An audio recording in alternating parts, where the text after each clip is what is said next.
up, y'all? It's your girl Sakina, and I'm back with another review. This is my review for Growing Up Hip Hop. This is season 7, episode 1. We are back. I don't know why I feel like it took a long time for this show to come back. I don't know why I feel like that, but yeah.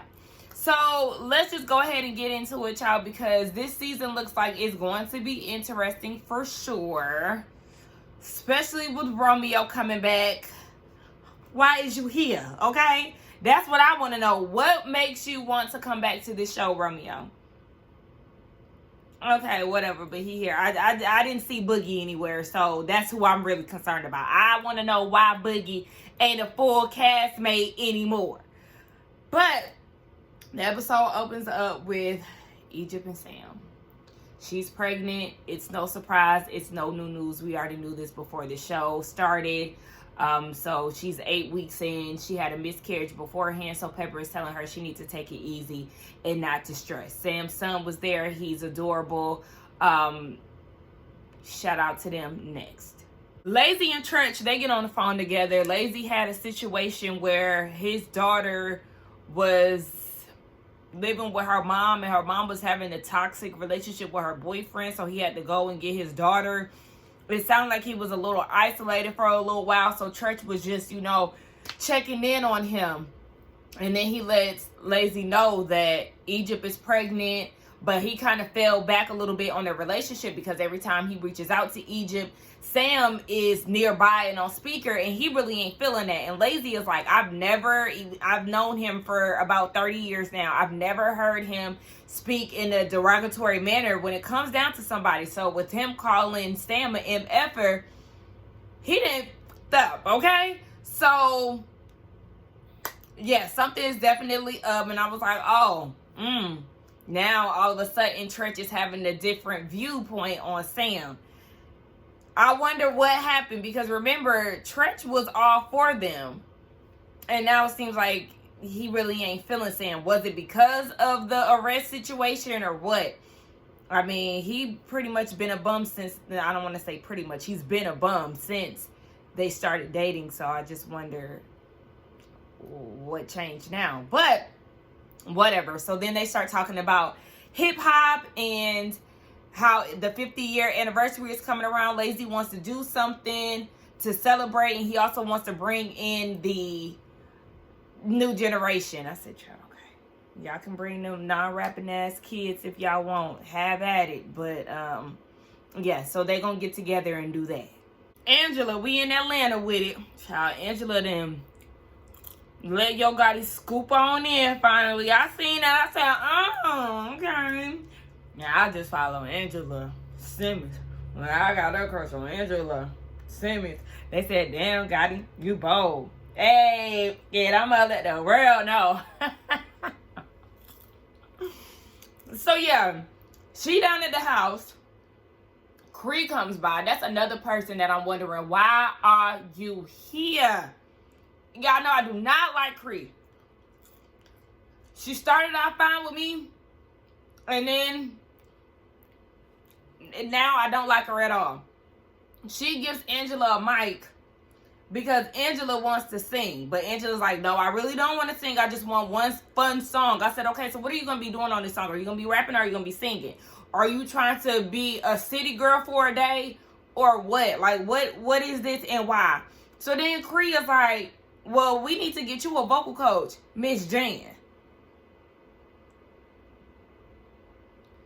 Miss Jan, okay. Baby, we just gonna see how all this unfolds. Because Angela ain't got the personality nor the vocals for nobody's song. And I would not want to see her in no music video. Because you already know how cringy she be in her Instagram reels and shit when she trying to dance. No, ma'am. Sam and Egypt bought a house. Congratulations. Pep came over. She made it very clear that they didn't use her help. So, I mean, I guess Sam's OnlyFans is kicking off, or maybe the money from the show. I don't know. But they made it happen. Good for them. They got a baby on the way. Things is in order. So, Pep is like, look, I got a surprise for you. I got you to be on tour with me. Something like New Kids on the Block. I don't know if it's a mixtape or is that the name of, I don't know. Whatever it is. Egypt is going to be on tour with her mom. And she's very excited. But then Sam, he goes and says, wait, we or her? I said, yeah. And Pep was like, no, just her. Now we're going to have people with your wardrobe, everything. Everything is going to be taken care of. So basically, skirt, she doesn't need your help, Sam. You just support from the background. And he's salty as hell because y'all already know he acts like he's supportive of Egypt, but he need a piece of the pie too. It's always about him, and then Egypt is second. He really wants to be the star of this shit. And that is the whole reason why he is even in a relationship with Egypt. He's definitely an opportunist, and we all know that. He shows it to us every season. Look at him. He had to walk away because he couldn't handle that he wasn't going to be a part of the tour. Yeah. It's not about you. Pep does not owe you any favors. She's done enough for you, actually. So for you to even act like you just can't even deal with listening or, you know, being supportive of your girlfriend because you're not a part of the show as well. Egypt, that's your man. We see Treach and JoJo. She's on FaceTime with him. Their son's birthday party is, I guess, that same day or whatever. And he's asking, is her dad going to be there? And she says she doesn't know. She said that her dad is actually a part of the industry. He's worked for big record labels. He worked for Lil' Kim, Genuine, Bow Wow. He's more of a behind-the-scenes guy, but he's a pretty big deal.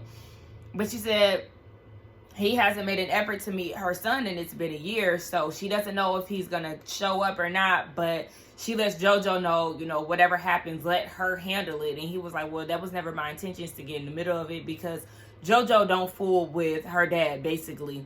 But she was kind of choked up about it in her confessional. So I guess that'll be like her storyline, her relationship with her dad maybe. But girl, listen, if he ain't around, it's his loss. You can't make somebody be around who clearly doesn't want to be, unfortunately. It's a little easy. And Devin, KC's son, they meeting up with Sam at a dispensary. And Sam lets them know that he is expecting with Egypt. And he just looks so stank. Like, he's so stinky. And, I'm sure him and Egypt sex be musty as hell. Ugh. I don't even want to imagine that. Why did I even say that?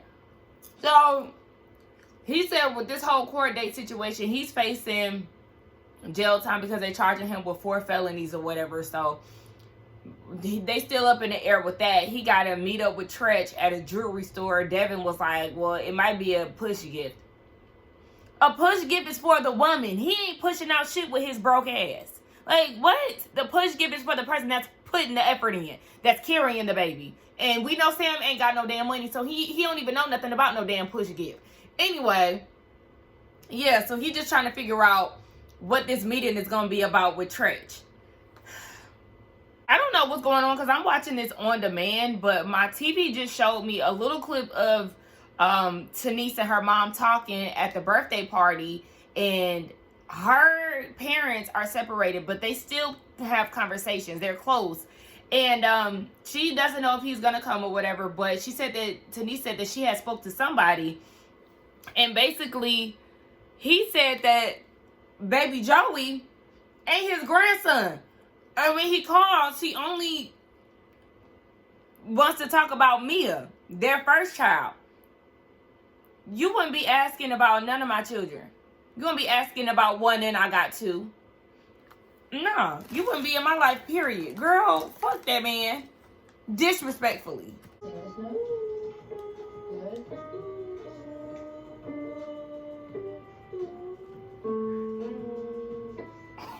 This is higher. Go take your foot.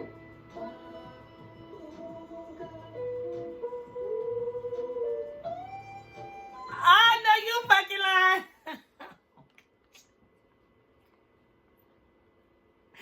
Angela, no ma'am. So Creed and got her to get dressed because this had to be the same day because Creed wearing the same outfit. You done got Angela dressed to go down to Miss Jan and play around on TV. Y'all done wasted her valuable time to have Angela come down to her place of business to do this. This is unacceptable. The goal is to have a successful song, but why does it have to be you going to, I understand this is just for TV purposes, but why do you feel the need to have to go to a vocal coach? You know you can't sing. Why you just don't, just rap like the rest of the mediocre bitches do these days? Gotti, don't put her on none of your songs, damn it. Miss Jan or Mama Jan, that's what Angela called her in her confessional. I said, girl, it's Miss Jan, but okay. She said, based off of what I'm hearing, baby, you just don't know what you're doing. Like, figure it out. And, yeah, move along. Basically, you wasting this lady's time, but she let Angela know, I'm not going to be that nice to you. So, baby, if you can't handle it, go ahead about your business, Angela. Don't get your feelings hurt. Denise has more patience and restraint than I ever would. Her dad comes to the birthday party. And, you know, he acknowledges the children. Denise wants to have a conversation. He's holding the baby, Joey. And he's like, no, I don't want to have no conversation right now. Like, no, you wanted me here, right? Like, don't try to ruin our bonding moment. But the thing is, it should not have taken his birthday party for you to see him or spend time with him. So, yes, before you start trying to spend time with my son conveniently on his birthday, know that this conversation between me and you needs to be had. So, even he walks away. He goes outside. The mom, her mom, it looks like she tried to get him to stop walking or whatever. And he was like, I'm not doing this. Well, basically, it sounded like the mom's side of the family or with the Simmons. And it's like, you don't get to pick and choose when you want to fuck with me. And because you're already pretty much doing that, just know when I see you, we need to have a conversation before we sit here and play in front of these people like we make it nice and really we not. So Denise goes outside and she has a conversation with him. He's trying to avoid it yet again. He doesn't want to have it. And then he says, he walks away. And then he goes out of the restaurant to the front and she follows him again. And he was like, really, my problem is your so-called husband didn't speak to me. Didn't you enter the room? When you enter the room, you're supposed to address the people that's there. So now you mad because you feel like she not handling JoJo the way that you want her to. Because obviously her dad does think that he's a big deal and he's stroking his own ego to where he can't speak to somebody. Somebody got to speak to him even though he's the one that entered into the room. Like, what? So then Denise brings up the fact that he said that Joey isn't his grandson. This is the problem with y'all. See, and that's the problem. This is the problem, saying a whole bunch of nothing. And she was like, but I know you. Like, I know you would say some shit like that. And he was like, but you don't know if I was joking or playing. Okay, well, the fact that you even said that is enough for me, baby. How about this? Don't come around. Don't call me. Don't do none of that shit. Yeah, take your ass out of town and fuck you. Simple as that. Like, I would not have any time. I would cuss that man out so bad he would fucking cry. Like, you don't get to sit here and play with me or my kids like that. Especially my kids. And I don't even have no kids. But my niece and my nephews, if somebody did that shit to them, I would be on their ass. So, like, yeah, no. Fuck you. Treach meets up with Sam. And they met up at a jewelry spot because his anniversary is coming up. So he wants to get something nice for his wife. And he tells Sam, like, listen, you know, I've been in support of you and my daughter. She tell me she happy. It is what it is. But now shit is different. Y'all have a baby on the way. You already have 2 other kids. You have 3 now. So what are you going to do to take care of your children? I mean, this should have been a concern from the beginning. I don't know if Treach had been thinking that and just trying to keep it cool to be supportive of his daughter.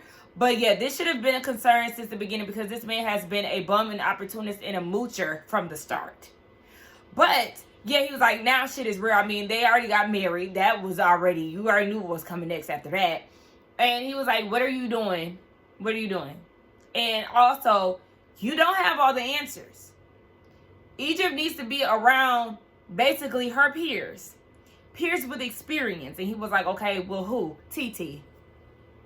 He said, yeah, she needs to be around TT. You know why? Because you don't have all the answers. And I love how supportive Treach is in regards to Egypt and the relationships that she had prior to this nigga. Like, yeah, her and TT grew up in a sister capacity. They're cousins, but they grew up very closely, and he understands the value of their relationship. So he's not on the side of like, you know, fuck that shit. You and Sam, y'all do y'all thing. He was kind of like that at one point, but he does understand that Egypt needs a village. And it's very clear that this man has isolated her from a lot of people that she loved. So, yeah, now that she is expecting and you done got these court cases, so we don't even know how long you're going to be away, she's going to need that support. And it's not just going to be from you. And he's like, what are you going to do for money? This should have been a question that was asked while they were still dating. But what are you going to do for money? Because you have 3 kids. And I like that he kept mentioning that you got other kids, boo. How are you going to support all these children and take care of my daughter? How you going to do that? Well, you know, I have, you know, the music is always going to be there. He was like, well, guess what? You can't make money off a dream. So what are you going to do for money? Oh, well, I got a boxing match. Is it paying? Well, this one isn't paying. Oh, baby, you don't have a plan. You don't have a plan. You never had a plan. The plan was to get in there with Egypt and mooch off of her and her mama. That's all that was. And even Treach said that he was like, look, I know there was times where y'all had to live with Pep. Just know that that baby in Egypt can stay with me. You're a grown-ass man, and you're going to have to figure that shit out. Period. Treach wasn't playing with his ass. He said what the hell he said, and he got the hell up out of that jewelry store. He said, you know what, baby, we're going to take our business elsewhere. I might come back, but he didn't even say bye to Sam. He got the hell on. He's done. He's fed up, and I like this energy because you should have stayed on that nigga's neck the moment that you found out that he was dating your daughter, and he didn't have shit to offer her back then. So that was the end of the episode. Y'all let me know what y'all thought about it. You know, it was enjoyable. I enjoy. I'm interested to see what else this season has to give us. We didn't get to see Twist, Bree. Who else we didn't get to see? We didn't see Vanessa. I don't remember seeing Vanessa in any other promo. So yeah, some other people. Oh yeah, and Sequoia. We haven't seen the girls yet, but I'm ready. Or NTT. So I'm ready for, you know, the other people to pop out and see what this season has to offer. Don't forget to like, comment, and subscribe to my channel, and I will see y'all in the next one. Bye.